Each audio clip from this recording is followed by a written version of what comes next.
Hello viewers, greetings in the name of our Lord Jesus Christ. My name is Judy Gichira from ACK St. Joseph of Arimathea. I want to thank my vicar, Reverend Samuel Githaiga, and the entire counseling team for giving me this opportunity to present today's psychological talk. I welcome you as we start to this discussion. As you are aware, in the last 3 or so presentations, we have been sharing on how to build or develop strong family relationships, being the most fundamental aspect of our lives. We have covered communication in family, and we have covered 2 stages of human development. As we age and grow old, it is important to understand ourselves, understand others, and the environment around us.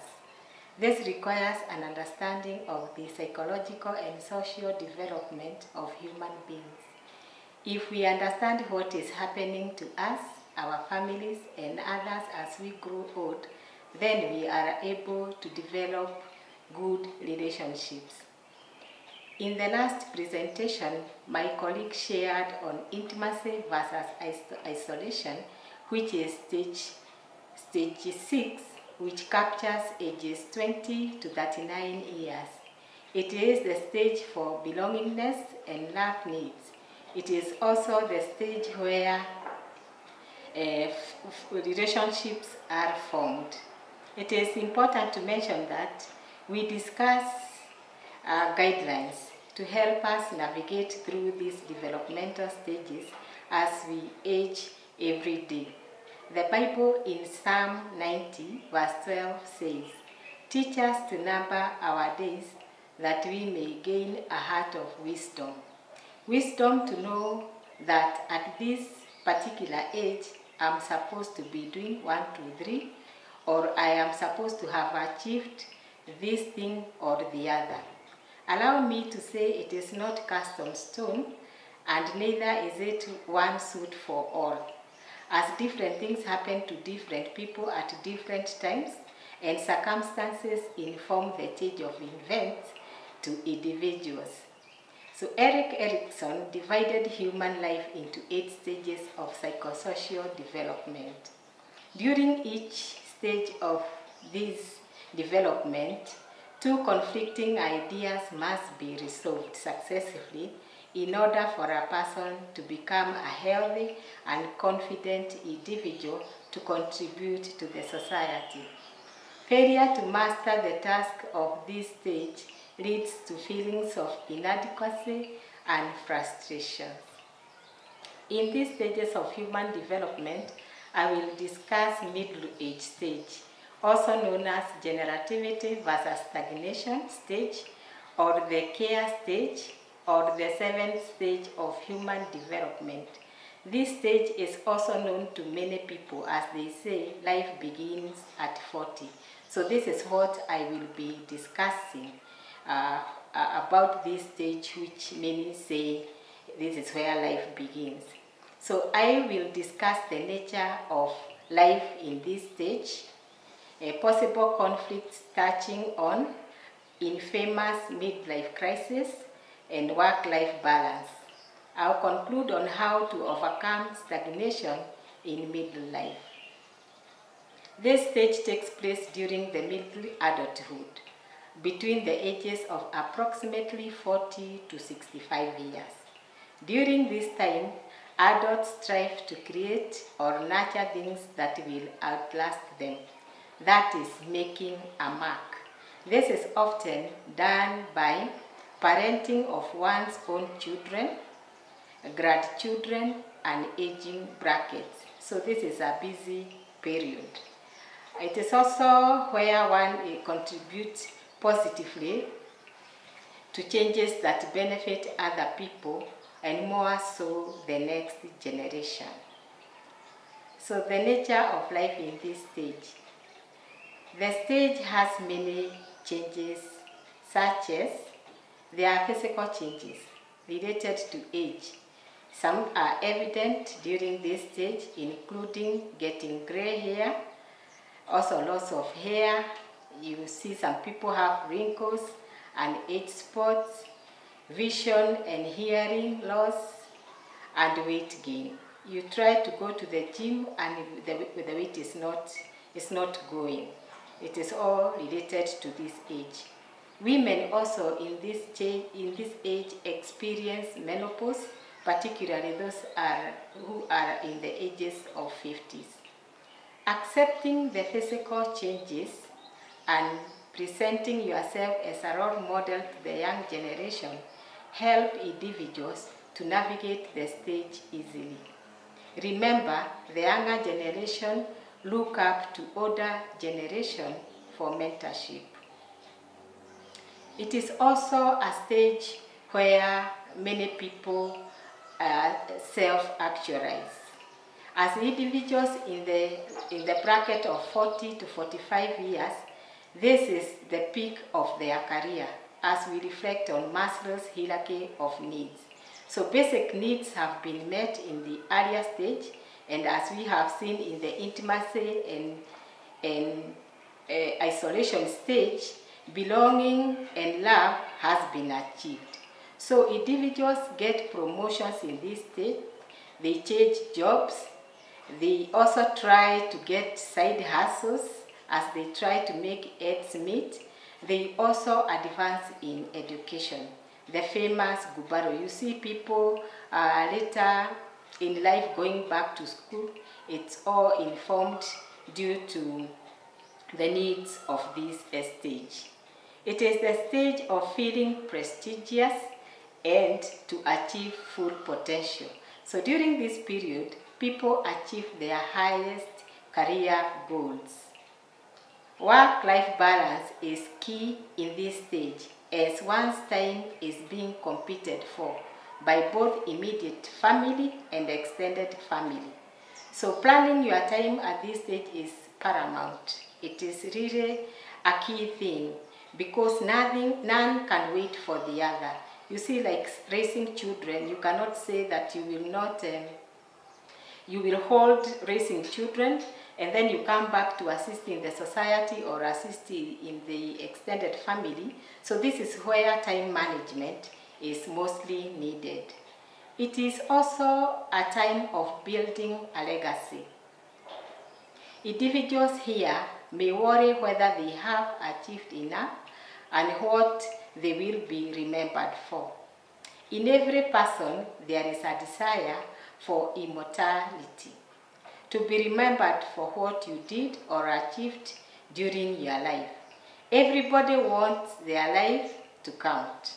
This is why some cultures name children according to their parents, so that the name can move to the next generation. A famous American author, Nell Portman, said, "Children are the living message we send to a time we will not see." It is also a time for investment. Proverbs 13:22 says, "A good man leaves an inheritance for his children's children." This means what? One, material wealth. Like you can buy plots, you can invest in shares, and you can do anything that is a material investment. It is also a time that you pass wisdom to the next generation. So we call it wisdom impartation. You also teach values which can be extended to the next generation. So it is also a time that people here give back to the society. So by donating time, by donating money, also means creating the very future itself through teaching, nursing, volunteering, helping social institutions like community centers, churches, schools, and health centers.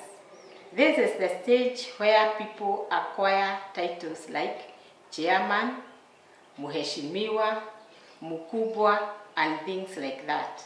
Actually, you are what survives you, as they say. So this is also the period where people are expected to share the knowledge they have acquired with the younger generation. like you are expected to have people that you mentor, so that that knowledge that you have, it will not go into waste, and neither will you take it to the grave. It is also a time when people prepare for retirement. So in the last 3 stages of this stage, that is from 60 years, people ultimately require. So one, therefore, must be prepared for retirement. And being prepared for retirement starts early, actually at the kickoff of this stage, the 40 years. So you try to accumulate some investment that you can rely on while you are not able to work.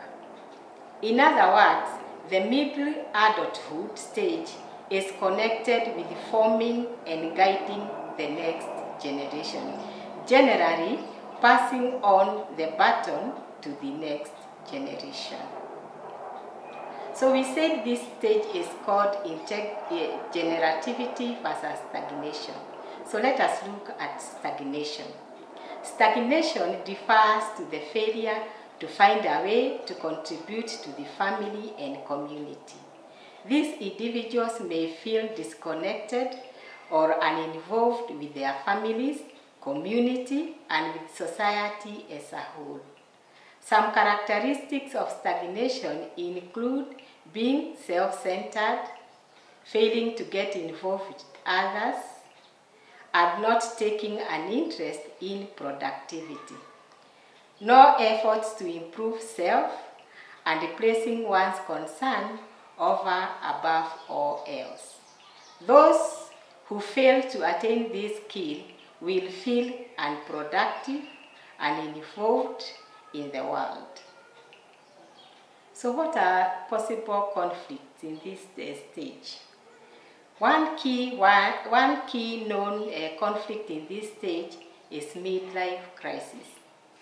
This is a psychological crisis brought about by events that highlight a person's growing age, inevitable mortality, and possibly lack of accomplishment in life.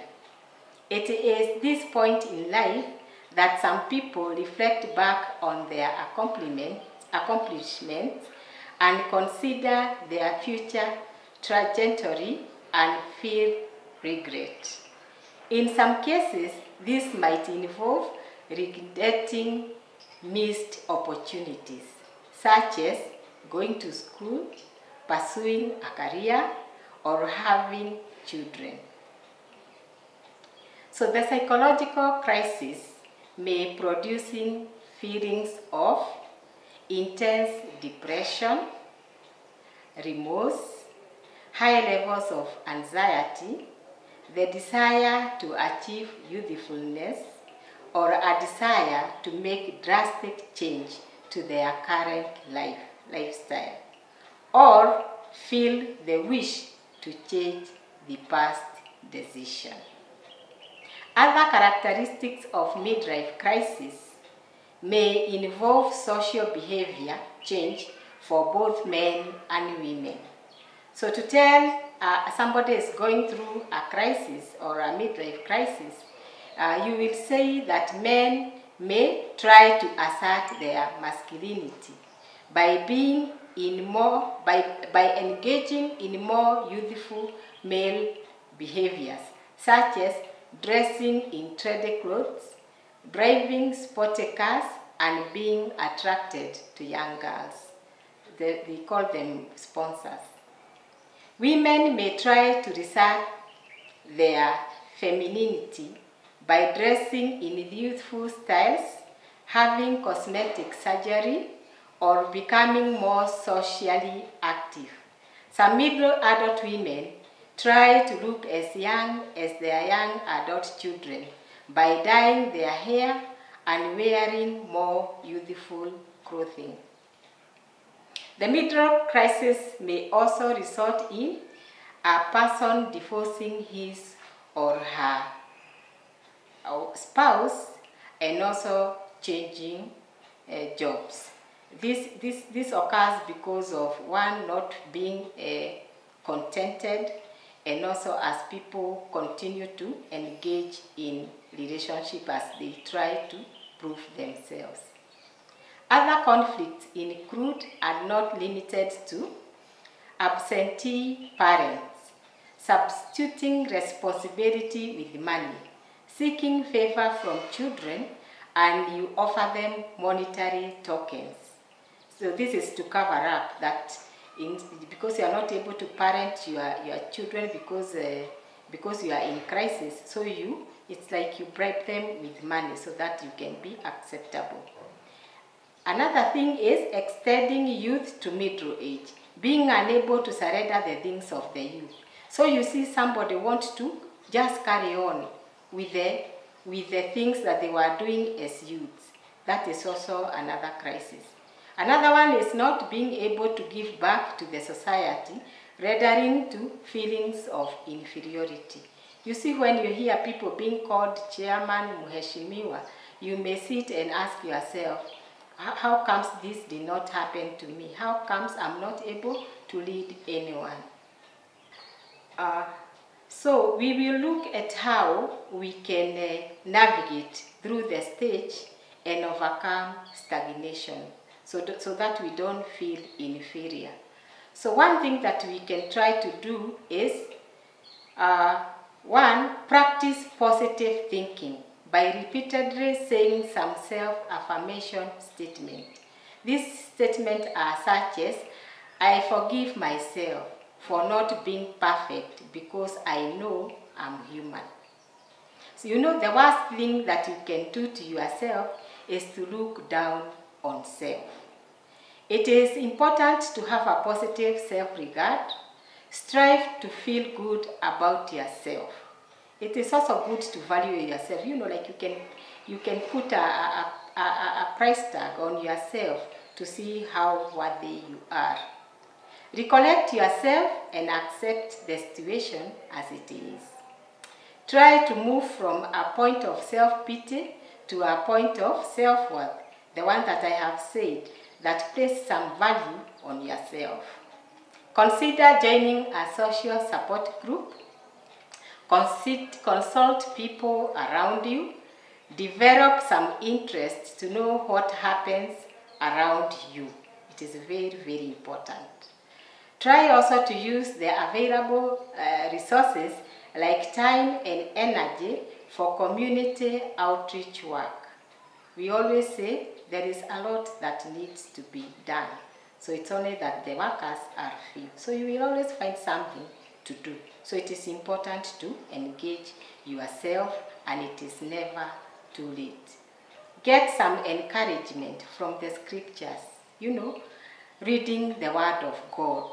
Looking for self-affirmation Bible verses. This is also important. Seek help from our clergy and counselors. We are readily available for you. Should you feel like you are stuck or you feel like you are not moving to where you should be, we are always available to assist. So we are only a phone call away. Should you get in touch with our church, you will be assisted. So I want to end by saying that as George Eliot quoted in his quote, which he said, he said, it is never too late to be who you might have been. I will repeat that again.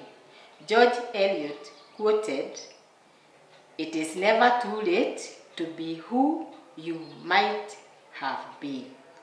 I would also want to encourage you with a biblical Bible verse, from Psalm 71 verse 18, which says, even when I'm old and grey, do not forsake me, my God, till I declare your power to the next generation, your mighty acts to all who are to come. So may the Lord bless you, and may you be encouraged, and may you practice what we have learned, so that you may feel you are worthy and there is every reason to be in this critical stage. May the Lord bless you. Thank you.